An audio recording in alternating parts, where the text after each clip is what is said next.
Xin chào quý vị và bà con chăn nuôi. Rất vui được gặp lại quý vị và bà con chăn nuôi trong bản tin chăn nuôi tổng hợp cuối tuần của kênh Dr. Vet cùng chăn nuôi Việt Nam phát triển. Ngay sau đây là những nội dung chi tiết của bản tin tuần này.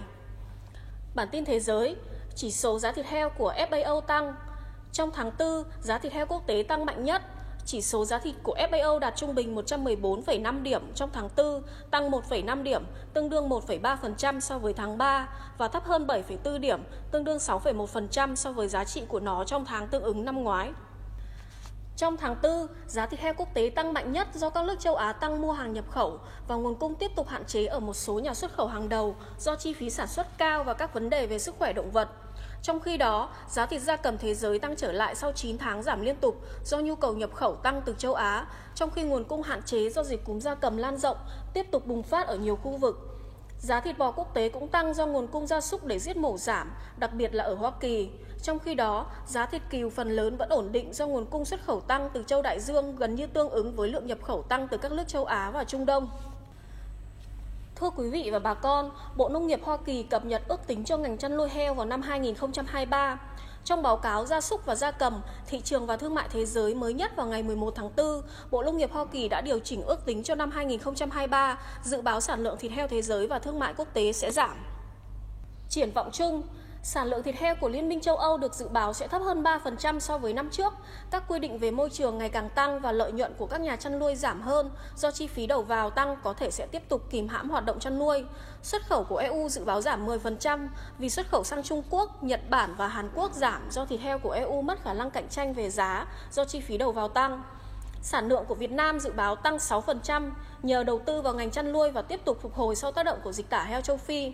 Sản lượng của Brazil được dự báo cao hơn 2% so với năm ngoái do nhu cầu trong nước và cơ hội xuất khẩu vẫn mạnh do giá cả cạnh tranh. Sản lượng của Trung Quốc dự kiến sẽ tăng nhẹ do nhu cầu của người tiêu dùng vẫn tăng mạnh. Các lô hàng của Canada vào năm 2023 được dự báo sẽ giảm 4% so với năm trước. Việc đóng cửa các cơ sở giết mổ và giá thức ăn chăn nuôi tương đối cao dự kiến sẽ ảnh hưởng đến sản lượng thịt heo của Canada, làm giảm nguồn cung sẵn có cho xuất khẩu. Xuất khẩu của Trung Quốc dự báo cao hơn do việc nới lỏng kiểm soát biên giới ở Nhật Bản và Hồng Kông được dự đoán sẽ kích thích nhu cầu tiêu dùng từ nhà hàng, khách sạn và cơ quan tổ chức đối với các sản phẩm thịt heo đã qua chế biến từ Trung Quốc. Sản lượng thịt heo của Hoa Kỳ được dự báo cao hơn 1% so với cùng kỳ năm ngoái do tốc độ giết mổ tăng tương đối mạnh trong quý đầu tiên và sẽ giảm dần trong năm. Xuất khẩu của Hoa Kỳ được dự báo cao hơn một chút vào năm 2023 với mức tăng nhẹ sang Trung Quốc, Nhật Bản và Hàn Quốc do khả năng cạnh tranh của Hoa Kỳ ngày càng tăng và xuất khẩu từ Liên minh châu Âu giảm. Dự báo toàn cầu, sản lượng thịt heo thế giới năm 2023 dự kiến đạt 114,3 triệu tấn, giảm 0,2% so với tổng sản lượng năm 2022 là 114,6 triệu tấn. Xuất khẩu toàn cầu được dự báo sẽ giảm 0,1% so với năm 2022 từ 9,89 triệu tấn xuống còn 9,88 triệu tấn. Nhập khẩu dự kiến sẽ đạt khối lượng 10,6 triệu tấn vào năm 2023, giảm 3,4% so với năm trước là 11 triệu tấn. Mức tiêu thụ dự kiến sẽ tăng 0,2% từ 113,4 triệu tấn lên 113,7 triệu tấn. Các quốc gia hàng đầu, Trung Quốc được dự báo sẽ sản xuất 55,5 triệu tấn, tương ứng với tăng 0,2% so với năm 2022. Khối lượng nhập khẩu ước tính tăng 3,5%, đạt 2,2 triệu tấn. Sản lượng tại Liên minh châu Âu dự kiến sẽ giảm 3,2% xuống còn 21,8 triệu tấn, trong khi xuất khẩu dự kiến đạt 3,8 triệu tấn, giảm 10,3% so với năm 2022. Mặt khác, nhập khẩu ước tính đạt 125.000 tấn, tăng tương đương 3,3% so với năm trước. Hoa Kỳ dự kiến sẽ tăng sản lượng thêm 1,4% lên 12,4 triệu tấn và xuất khẩu dự kiến tăng 0,7% lên 2,9 triệu tấn. Nhật Bản dự kiến sẽ trở thành nhà nhập khẩu thịt heo lớn thứ hai thế giới với 1,5 triệu tấn, mặc dù lượng nhập khẩu của nước này dự kiến sẽ giảm 3,5%. Brazil dự kiến sẽ tăng sản lượng thêm 1,7%, đạt 4,4 triệu tấn. Xuất khẩu cũng dự kiến đạt 1,4 triệu tấn, tăng 5,4%. Sản lượng của Mexico ước tính tăng 2,6% lên khoảng 1,6 triệu tấn. Nước này sẽ duy trì vị trí là nhà nhập khẩu lớn thứ ba thế giới và là nhà nhập khẩu hàng đầu ở Mỹ Latin. Mặc dù nhập khẩu của nước này dự kiến sẽ giảm 1,6% trong năm nay xuống còn 1,27 triệu tấn. Tin tiếp theo, Hà Lan trả tiền để nông dân đóng cửa trang trại. Liên minh châu Âu EU ngày 3 tháng 5 đã phê duyệt kế hoạch trị giá 1,5 tỷ euro để mua lại trang trại của nông dân Hà Lan nhằm giảm lượng khí thải nitơ. Đây là một phần trong kế hoạch của Hà Lan nhằm cắt giảm đáng kể lượng khí thải nitơ. Một nguồn chính trong số đó là từ các trang trại chăn nuôi. Gần 1,5 tỷ euro sẽ được sử dụng để bồi thường cho những nông dân tự nguyện đóng cửa các trang trại nằm gần các khu bảo tồn thiên nhiên. Khoảng 3.000 trang trại dự kiến sẽ đủ điều kiện. Mặc dù có quy mô nhỏ, nhưng Hà Lan là nước xuất khẩu nông sản lớn thứ hai thế giới tính theo giá trị sau Mỹ. Theo Văn phòng Thống kê Quốc gia, xuất khẩu nông sản của Hà Lan trị giá 122,3 tỷ euro vào năm ngoái. Thâm canh nông nghiệp đã khiến quốc gia nhỏ bé này có mức nitơ oxide cao hơn quy định của EU cho phép. Những khí thải này làm trầm trọng thêm tình trạng biến đổi khí hậu và có thể gây hại cho đa dạng sinh học. Tổ chức Nông nghiệp Hà Lan cho biết việc mua lại phải được thiết kế theo cách mà họ thực sự mang lại cho những người nông dân tự nguyện ngừng kinh doanh cơ hội kết thúc công việc của mình một cách hợp lý. Tổ chức này cũng kêu gọi các kế hoạch chuyển đổi, cho phép nông dân giảm lượng khí thải nitơ bằng các phương pháp như đổi mới kỹ thuật hoặc chuyển sang các hoạt động nông nghiệp khác. Liên minh cầm quyền Hà Lan muốn cắt giảm 50% lượng khí thải, chủ yếu là nitơ oxide và ammoniac trên toàn quốc vào năm 2030. Bản tin trong nước. Thưa quý vị và bà con, nuôi gia cầm thuộc hạng vô địch, nuôi thủy cầm nhiều thứ hai thế giới. Vì sao người chăn nuôi Việt Nam chưa giàu? Theo Cục Chăn nuôi Bộ Nông nghiệp và Phát triển Nông thôn, Việt Nam là một trong số những nước có tổng đàn gia cầm lớn nhất thế giới, riêng đàn thủy cầm lớn thứ hai thế giới. Mặc dù có đàn thủy cầm lớn thứ hai thế giới, nhưng người chăn nuôi Việt Nam vẫn không giàu. Ông Nguyễn Văn Tuấn ở xã Toàn Thắng, huyện Kim Động, tỉnh Hưng Yên chia sẻ, khu vực ông sinh sống có nhiều ao hồ nên thích hợp chăn nuôi vịt. Ông là một trong những người đầu tiên trong xã mở rộng quy mô chăn nuôi vịt lấy thịt với đàn vịt có lúc lên đến gần 1.000 con.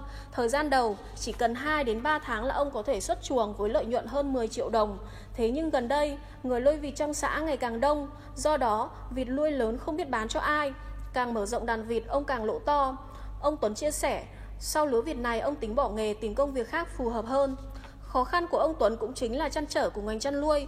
Theo Cục Chăn nuôi, Việt Nam là một trong những nước có tổng đàn gia cầm lớn nhất thế giới, riêng đàn thủy cầm lớn thứ hai thế giới. Chăn nuôi gia cầm thời gian qua gặp nhiều khó khăn, thách thức, đặc biệt là vấn đề giá bán sản phẩm hiện đang thấp hơn giá thành. Theo Thứ trưởng Phùng Đức Tiến, trong bối cảnh khó khăn bủa vây, chăn nuôi gia cầm cần nâng cao sức cạnh tranh của ngành hàng, phát huy nội lực để cầm cự và phát triển.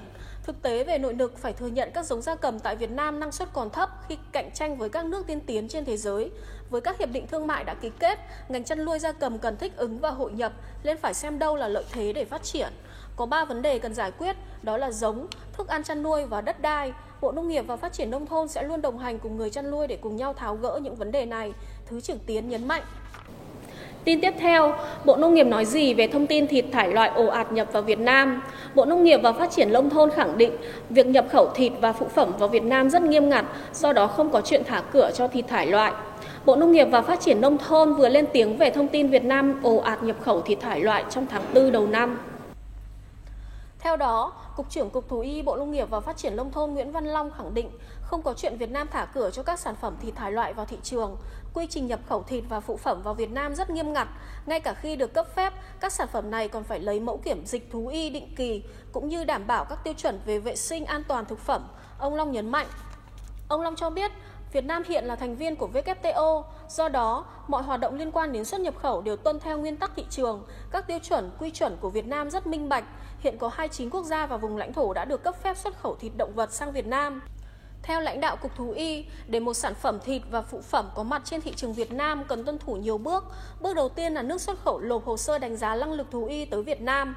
Tiếp theo, đoàn công tác Việt Nam sẽ kiểm tra thực địa để đối chiếu hồ sơ. Sau đó, hai bên sẽ thống nhất mẫu giấy chứng nhận kiểm dịch từ nước xuất khẩu. Cuối cùng, các thủ tục do phía Việt Nam ban hành nhằm cho phép doanh nghiệp nước ngoài hoặc doanh nghiệp Việt Nam đăng ký nhập khẩu thực phẩm động vật theo Nghị định 10 năm. Nhìn nhận có hiện tượng các sản phẩm thịt ở những quán nhậu tương đối rẻ so với mặt bằng chung, đại diện Bộ Nông nghiệp và Phát triển Nông thôn cho biết sẽ chỉ đạo hệ thống quản lý chất lượng tại địa phương phối hợp chặt chẽ với hệ thống thú y và cơ quan quản lý địa phương để tăng cường thanh tra, kiểm tra, giám sát, giúp bảo vệ sức khỏe, quyền lợi của người tiêu dùng. Những thông tin vừa rồi cũng đã kết thúc bản tin chăn nuôi tổng hợp cuối tuần của kênh Dr. Vet cùng Chăn nuôi Việt Nam Phát triển ngày hôm nay. Cảm ơn quý vị và bà con chăn nuôi đã quan tâm theo dõi. Xin chào và hẹn gặp lại quý vị và bà con chăn nuôi ở những bản tin tiếp theo.